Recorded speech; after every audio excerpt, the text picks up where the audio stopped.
So how did the Ottoman Empire go from this to this? The story begins in 1908 when a CUP started the process that led to the total dismantlement of the Ottoman Empire. And by CUP, I'm referring to the Committee of Union and Progress, or CUP for short.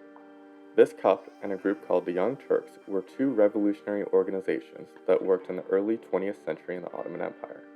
Now, all you need to know about the Ottoman Empire to understand why it crumbled so quickly is that there was a ton of fighting amongst groups within the country itself.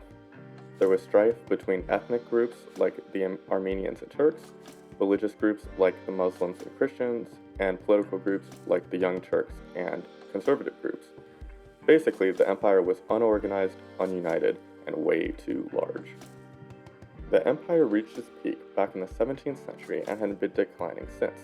For losses in the 20th century, the first to go was Bulgaria.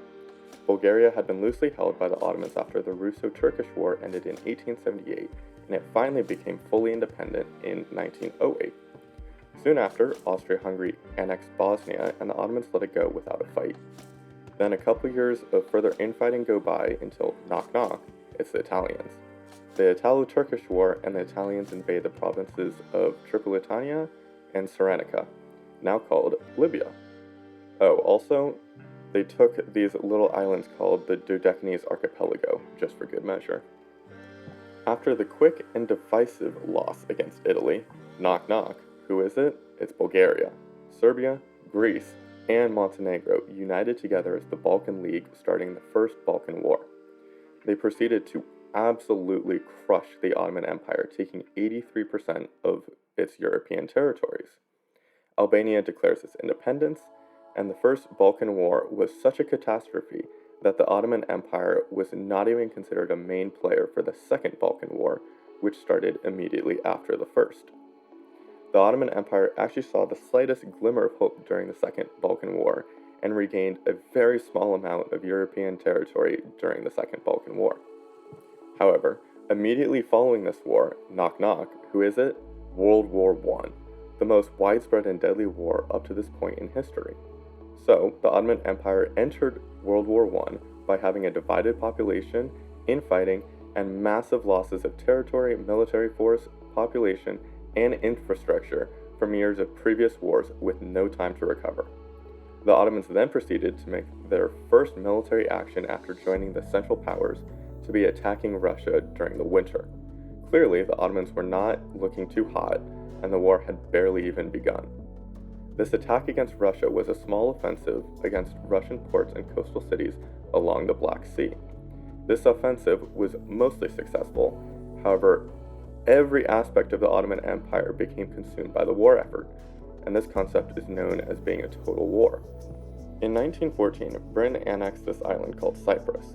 Egypt also formally became independent at this time. The Ottomans' most notable victory of World War I was the Battle of Gallipoli, where Ottoman forces repelled a major British offensive and sent Winston Churchill back to the drawing board. However, this was about all that went well for the Ottomans during the war. 1915 was also the start of the Armenian Genocide, not one of the finer moments for the Ottomans.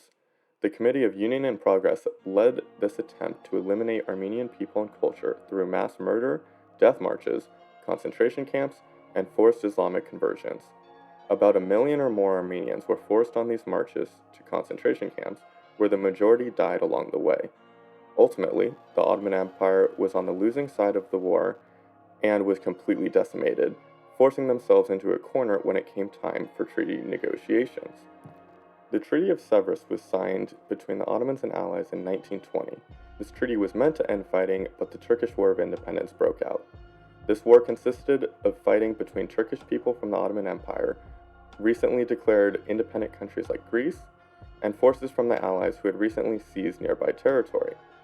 Ultimately, fighting continued until the Treaty of Lausanne was signed in 1923. What remained of the Ottoman Empire officially became the Republic of Turkey. What was once one of the largest empires in history disappeared after more than a decade of continuous warfare.